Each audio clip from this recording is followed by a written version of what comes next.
Solar and lunar eclipse, Indian express की news है कि पार्सल सोलर एक्लिप्स देखने को मिला। अब पार्सल सोलर एक्लिप्स क्या होता है, टोटल सोलर एक्लिप्स क्या होता है, एनुलर सोलर एक्लिप्स क्या होता है, सुपर ब्लड मून क्या होता है, ये सब वैसे तो है बचकाने टॉपिक, लेकिन करवा देते हैं क्योंकि लोगों को ये भी नहीं पता होता और फर्दर मोर यूपीएससी में क्वेश्चन पूछा जा सकता है क्योंकि न्यूज में है। ठीक, अब आपको ये पता है कि sun, earth and moon, sun and earth and moon, जब सुनते रहो, जब मून सन और अर्थ के बीच में आ जाए तो सन को एक्लिप्स कर देगा ना, यानी ढक लेगा, इसे हम कहेंगे सोलर एक्लिप्स। सन को एक्लिप्स कर दिया यार, किसी चीज को ढक देना एक्लिप्स होता है ना, कहते हैं ना लॉ ऑफ एक्लिप्स, यानी आप किसी लॉ को खत्म कर दे, ढक दे, इसे लॉ ऑफ एक्लिप्स कहते हैं। तो सन और अर्थ के बीच में अगर मून आ जाए तो सोलर एक्लिप्स। फर्दर सन और अर्थ, सन, अर्थ और मून, यानी मून और सन के बीच में अर्थ आ जाए तो लूनर एक्लिप्स। लूनर को एक्लिप्स कर दिया हमने, ढक दिया। समझ में आई, यहां तक बात है। अब आप कहेंगे कि ये, अच्छा, जो ये मून का रोटेशनल फील्ड है, ये अर्थ का रेवोल्यूशनरी फील्ड है। ठीक है, हमें आपको पता होगा मून की एक ही साइड हमेशा दिखती है, नॉर्थ पोल, साउथ पोल नहीं दिखता, क्योंकि अर्थ और मून में टाइडल लॉकिंग है।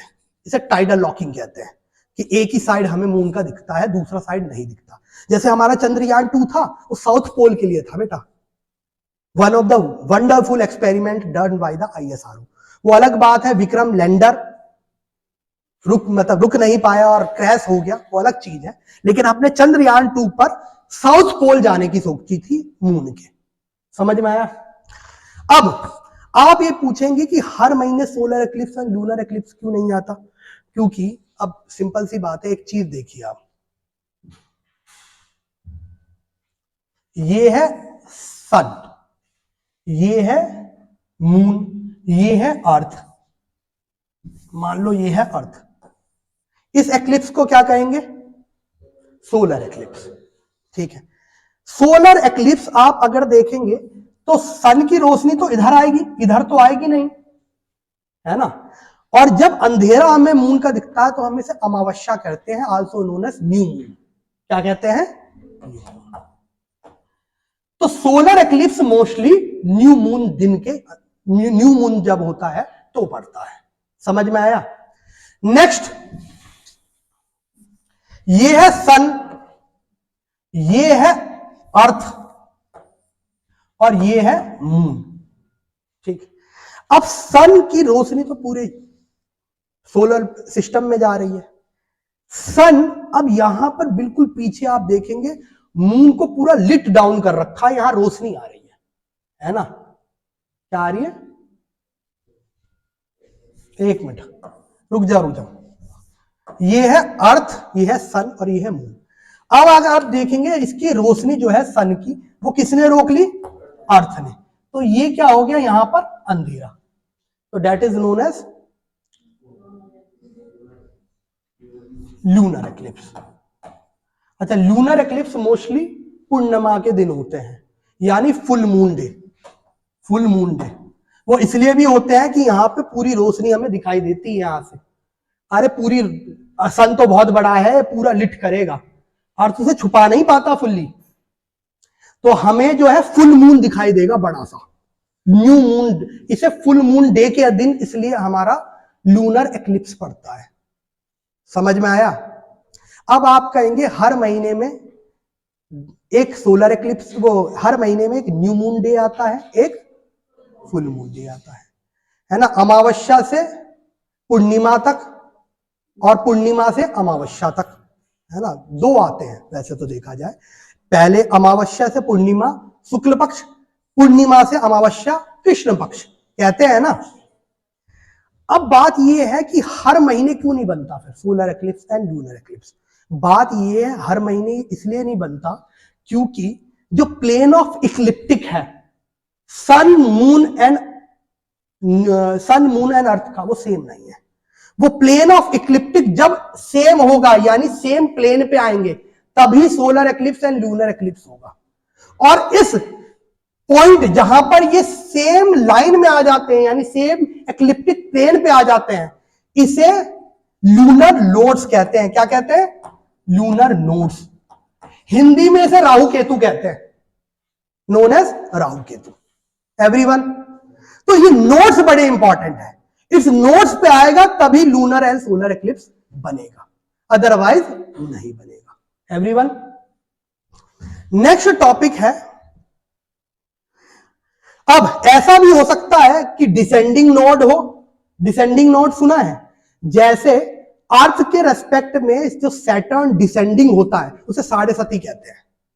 डिसेंडिंग कर रहा है, वो डिसेंड कर रहा है ना, ये होगा असेंडिंग फेज, असेंड हो रहा है यहां पर।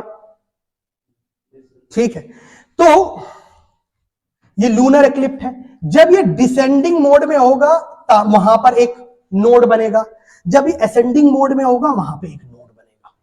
इस नोड पे ही आएंगे आपके एक्लिप्स। समझ में आया? ये यहां दिखाया गया, कहीं भी सेम लाइन ऑफ इक्लिप्टिक होना चाहिए, सेम लाइन में। जैसे मैं पीछे तक देख पा रहा हूं क्योंकि मैं एक ऊंचे प्लेटफॉर्म पे हूं। अगर मेरा सेम लाइन ऑफ एक्लिप्टिक कर दिया जाए, यूं मैं बोना की तरह देखूं तो मुझे पीछे वाला नहीं दिखेगा। That is eclipse. एवरीवन,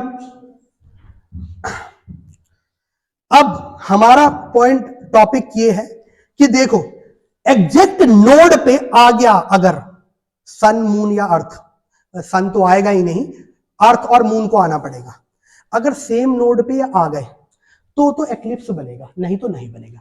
अब ये नोड ये हो सकता है थोड़ा कम कवर हो तो पार्सल सोलर एक्लिप्स बनेगा, ज्यादा कवर हो, फुल कवर्ड हो, टोटल सोलर एक्लिप्स बन जाएगा, है ना। ऐसा भी हो सकता है कि ये पेरिजी एंड अपोजी पे बने। जैसे पेरिजी पे बनेगा, पेरिजी पे बनेगा तो आप एनुलर सोलर एक्लिप्स देखेंगे। एनुलर मतलब इस तरह का, एनुलर ये बना देगा, एनुलर बना देगा। अगर आप यहां देखेंगे अपोजी पर तो ये टोटल सोलर एक्लिप्स बना देगा। समझ में आई बात? अगर आप बिल्कुल उस वहां खड़े हैं जहां सोलर एक्लिप्स आया है तो वो अंबरा का रीजन होगा। जो आउटसाइड एम्बरा रीजन है उसे पेनम्बरा कहेंगे। कितनी आसान चीजें हैं, इजंट इट? पेनम्बरा कहेंगे। फर्दर जब अर्थ की शैडो मून पे जाएगी, ये फुल मून है बेटा, ठीक है। जब अर्थ की शैडो जाएगी तो जो लाइट जा रही है अर्थ से वो आप देखो पहले सन से अर्थ पे आई और अर्थ से मून पे जा रही है, तो आप देखो जो लाइट का जो वेवलेंथ है वो चेंज हो जाएगा। एक्चुअली में आप किसी भी फोर्स से क्या फेंकूं, मत फेंको, किसी भी फोर्स से कोई चीज फेंके आप तो आप देखो उसकी फ्रीक्वेंसी ज्यादा होगी, लगेगा और फ्रीक्वेंसी यानी एनर्जी डिसिपेट कर जाएगी और वेवलेंथ इंक्रीज हो जाएगी। लाइट की वेवलेंथ इंक्रीज हो जाती है और सबसे ज्यादा वेवलेंथ होती है रेड की। इसलिए मून कभी कभी हमें सुपर ब्लड की तरह दिखाई देता है, इसे सुपर ब्लड मून कहते हैं। एवरीवन, ठीक है। तो this is known as your, ये देखो सुपर ब्लड मून, कितना प्यारा लग रहा है ना, घर ले जा, प्यारा लग रहा है। तो आगे चलें, rainbow clouds, last topic of the day, we will complete this topic.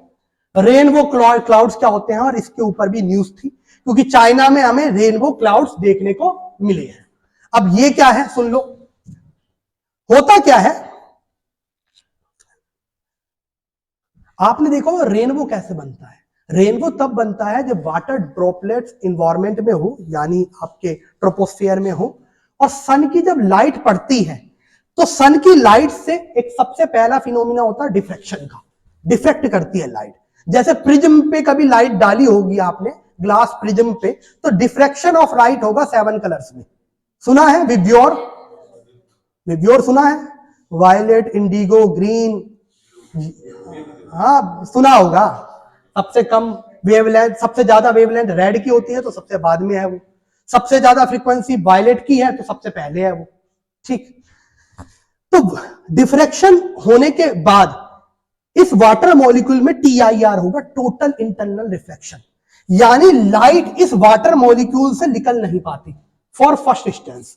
तो जब TIR होता है तो वो 7 कलर में अपने आप को विभाजन यानी डिफ्रैक्ट कर देता है, इसलिए हमें रेनबो दिखाई देता है। समझ में आई बात? अब रेनबो तो दिखाई दिया है हमें, अब ये रेनबो क्लाउड्स क्या है? कुछ भी नहीं है, एक क्लाउड की कैटेगरी होती है क्यूमुलोनिम्बस। अभी बता देता हूं क्लाउड की कैटेगरी क्या होती है। क्यूमुलोनिम्बस, क्यूमुलोनिम्बस क्लाउड जब बहुत ऊपर तक जाएं, ठीक है, बहुत मतलब नीचे से बहुत लो प्रेशर है, क्लाउड्स बने हैं क्यूमुलोनिम्बस वाले, ऊपर तक गए हैं, इनका एनविल ऊपर तक गया है और इस पर TIR हो जाए, टोटल इंटरनल रिफ्लेक्शन, तो आपको क्या मिलते हैं? Rainbow clouds. समझ में आया? You will find rainbow clouds. Let me. These are rainbow clouds. अब ये है दूसरी टॉपिक, ये है कि क्लाउड्स कितने तरह के होते हैं, ये भी क्वेश्चन पूछा जा सकता है आपसे। तो क्लाउड्स जल्दी से आप देख लीजिए कितने तरीके के होते हैं। Let me show you. देखिए भाई, क्लाउड का फॉर्मेशन देखिए जल्दी से। देखो, क्लाउड्स 0 मीटर से 2 किलोमीटर तक बन सकते हैं। जो नीचे क्लाउड बनते हैं उन्हें फॉग कहा जाता है। क्या कहा जाता है? Fog. The cloud form at the surface, they are known as fog. तो 0 से 2 किलोमीटर तक जो क्लाउड्स बनते हैं उन्हें, उनका नाम लो एल्टीट्यूड क्लाउड्स है। 2 किलोमीटर से लेकर 7 किलोमीटर तक के जो क्लाउड बनते हैं उन्हें मिड एल्टीट्यूड क्लाउड्स कहा जाता है। और इनके लिए ग्रीक वर्ड है जिसका नाम है अल्टो। अल्टो मीडियम, कार से याद रखना, वो भी मीडियम क्या कहते हैं, इनकम ग्रुप की है, तो मीडियम मींस अल्टो, अल्टो कहा जाता है।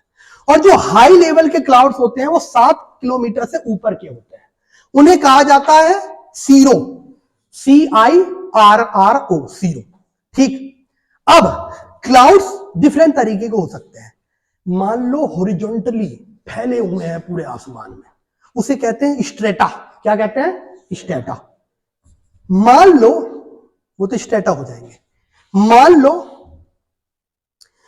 फैले हुए हैं कोलीफ्लावर शेप के, ऐसे कोलीफ्लावर, यानी नीचे से लो प्रेशर बन रहा और ऐसे बने कोलीफ्लावर शेप के, उसे कहते हैं क्यूमुलो, ठीक। जिस भी क्लाउड में रेनफॉल बियरिंग क्लाउड्स होते हैं, यानी रेनफॉल करते हैं, उसे कहते हैं निम्बस।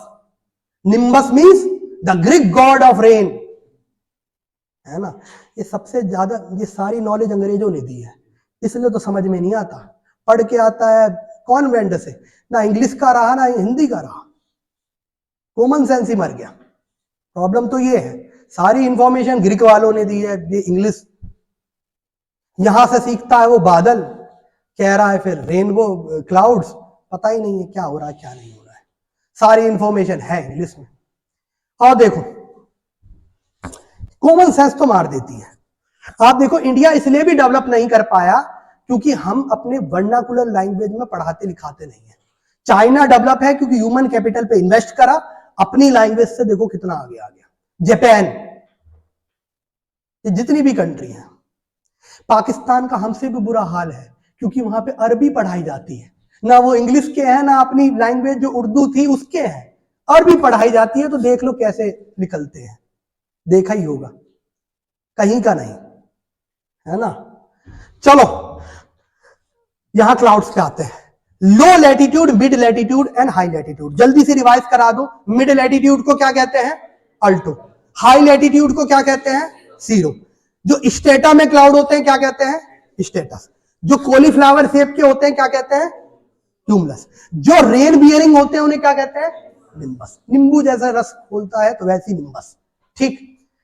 अब स्ट्रेटा में क्लाउड है लेकिन रेन बियरिंग है, निम्बो स्ट्रेटस। और लो क्लाउड में हम कोई सफिक्स नहीं लगाते, सॉरी प्रीफिक्स कहिए से, प्रीफिक्स नहीं लगाते, समझ रहे हैं। मिड क्लाउड और हाई क्लाउड में प्रीफिक्स लगाया जाता है। तो निम्बोस्टेटस मान लो स्टेटा के फॉर्म में है और कॉलीफ्लावर शेप के है, क्या कहेंगे? स्टेटोक्यूमुलस। खाली स्टेटा के फॉर्म में है स्टेटस, खाली क्यूमुलो के फॉर्म में है क्यूमुलो। अभी इस पे आएंगे, सबका बाप है, वेट अ मिनट।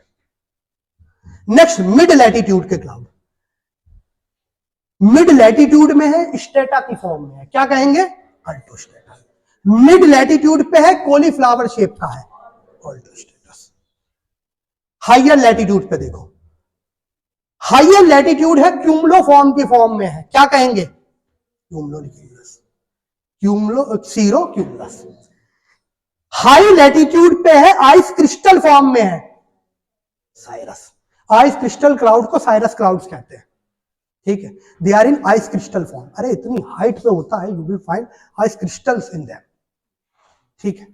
अच्छा, हाई एल्टीट्यूड पे है, altitude not latitude, high altitude पर है और स्टेटा में क्लाउड फैला हुआ है, क्या कहेंगे? सीरोस्टेटस। सीरोस्टेटस में ही हमें हेलो दिखाई देता है। हेलो मतलब सकते हैं भगवान के पीछे भी हेलो होता है, that halo is the phenomena of cirrostratus clouds, ठीक है। यहां पे अगेन ये देखेंगे रिफ्लेक्शन ऑफ लाइट हुई है और हेलो की तरह दिखाई देता है। हेलो यार, ये पीछे मुकुट को भी हेलो कहते हैं, ठीक। नेक्स्ट, सब सारे क्लाउड्स का पिताजी क्यूमुलोनिम्बस, मूसलाधार बारिश के लिए फेमस। ये कोई ड्रिजल फॉर्म में रेनफॉल कम ही करता है, ये करता है डाउनपोर, जिसे हम मूसलाधार बारिश कहते हैं। इसका नाम है गॉड्स ऑफ क्लाउड, क्यूमुलोनिम्बस। इतनी बारिश करता है, इतनी बिजली पैदा करता है कि सारी थंडरबोल्ट एंड लाइटनिंग इसी में आती है। ब्लैक क्लाउड्स यही है। साइक्लोन जब आता है तो बमंडर यही क्लाउड मचाते हैं। इक्वेटर पे जो रेनफॉल होती है रोजाना 4 बजे, इसी क्लाउड से होती है, ठीक है। अब समझ लो कितना बड़ा क्लाउड है क्यूमुलोनिम्बस क्लाउड। कि आप देखो क्यूमुलोनिम्बस क्लाउड तब बनेगा जब नीचे से बहुत लो प्रेशर है और सारी जो एयर मॉइस्चर कैरिंग मॉइस्चर है, एयर कैरिंग मॉइस्चर है, वो सारी ऊपर उठ रही है बम की गोली की तरह, और उठती है ऊपर जाकर इसका एडियाबैटिक एक्सपेंशन होता है, कूल होकर डाउनपोर कर देती है, मूसलाधार बारिश कर देती है, नोन एज क्यूमुलोनिम्बस क्लाउड्स। सारे थंडरबोल्ट एंड लाइटनिंग भी इसी में आती है, ठीक है बेटा। तो आज के करंट अफेयर्स के टॉपिक कंप्लीट हुए।